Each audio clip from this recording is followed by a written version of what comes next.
man, listen, you see, really, to me, ultimately, martial art means honestly expressing yourself.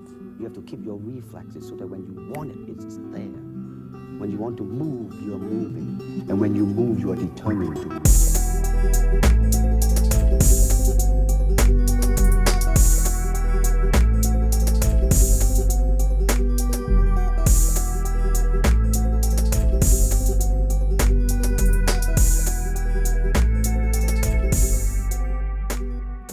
Hello guys, welcome to a new video.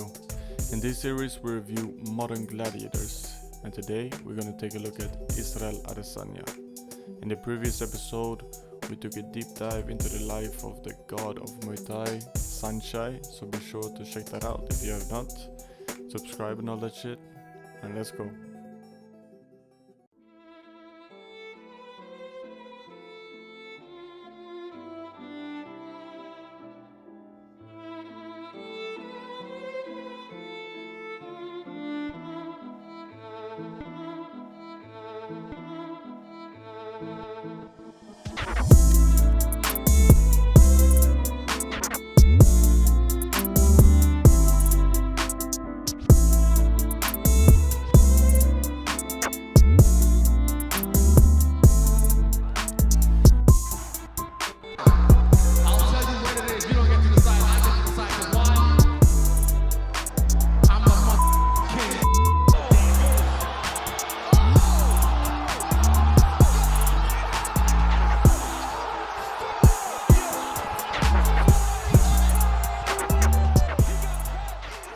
Adesanya coming off a big win in the UFC 287 against Alex Pereira. I mean, damn, Israel had a game plan, he executed that, and Pereira. This guy Alex thought he had him trapped, but then he realized he was the one that was trapped. I mean, as every anime fan know, you should never put the protagonist against the wall. He will remember his backstory and shit, and then all of a sudden he bang, hits you with the right hand. He came back for a second one, and then he went for that hammer of God. From the gods! Guys, this is the present. We're actually gonna scroll back a little bit to episode 1, take a look at the life of Israel Adesanya from the beginning.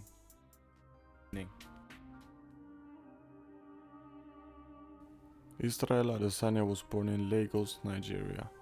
At an early age, he started training in a taekwondo club, but soon quit after an injury. When he was 10, he moved to New Zealand, and at the age of 18, he got his interest back in fighting and started training kickboxing. He proved to be quite the talent, and before turning pro, he had a record of 32-0. Israel went on with his career in fighting, and soon enough, he got into the mixed martial arts, as he met his coach, Eugene Behrman, at the city kickboxing team. There he would also meet some current UFC contenders like Dan Hooker, Kai Kara-France, and the current UFC featherweight champion Alexander Volkanovski.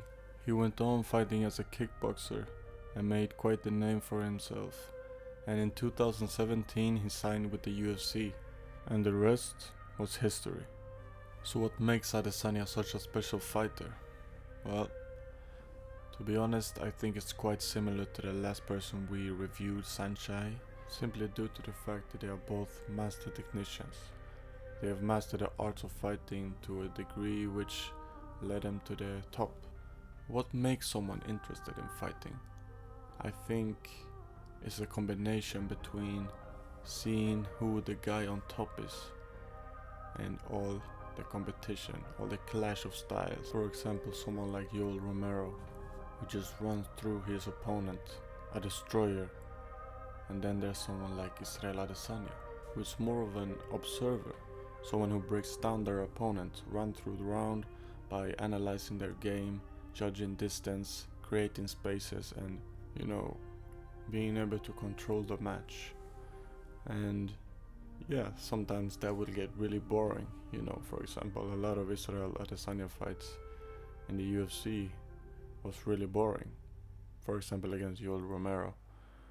But you have to remember also that he comes from kickboxing.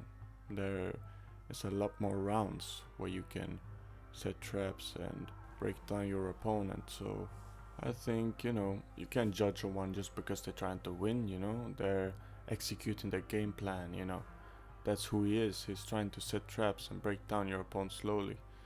And UFC, yeah, it's a showman game. It's for the show, but for those who really love fighting, I would actually love to see like 10 rounds between those two. It will make it more interesting, a beast chasing down someone who's trying to break down the other one. Anyways, let's break down some of Adesanya's main weapons. I think his main weapon is his jab, to keep his distance from his opponents, to kind of cloud his movements a little bit. Sometimes he uses the jab as a decoy to land a more heavy strike, such as his right hand, a kick, a knee, or a spinning elbow. Another one of his tools is his feints, which kind of distracts his opponents from what is going to happen, kinda like a genjutsu if you ask me.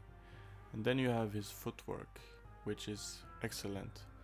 And I think it's a combination of all the styles he used. He trained boxing, and he trained Muay Thai and kickboxing, MMA, so he has all these styles and he uses them to keep distance, look for openings, and another one of his tools is evasion. He's very good at evading attacks, and he creates opportunities through it, making the opponent lose balance. And of course, to make his striking game complete, he has the heavy weapons such as his right hand, his knee, and an elbow. As far as his takedown defense goes, it's pretty good actually. You can see how it's developed through the course of his UFC career. And wrestling and jiu-jitsu is also on a okay level, it's not bad, it's not good, but what makes him special is of course his stand-up game, and he's able to use that to his advantage. And you see a lot of kickboxers who come to MMA and they are not successful, they are not able to keep the match how they want. But I think Adesanya is very fortunate because he has done a lot of boxing, so he can use that as a weapon in order to not use as many kicks and not get taken down as easily. And he also has the ability of surprise. He can do whatever he wants in the match. He can throw a knee, elbow, and that makes him unpredictable. So to finish up this video, I would like to say something about him as a person. And I honestly think that he's one of the most inspirational fighters, because he has always been like this kind of nerd guy who watches anime and shit, and ever since he was young, but now I don't know how, I think he's 33 years old, he's still the same guy. He's still that guy, and he doesn't give a fuck, and he tells everybody you can do it too, basically. So yeah, but anyways guys, I'm gonna end this video right here. Tell me who you want me to review next, and subscribe and like, and I'll see you next time.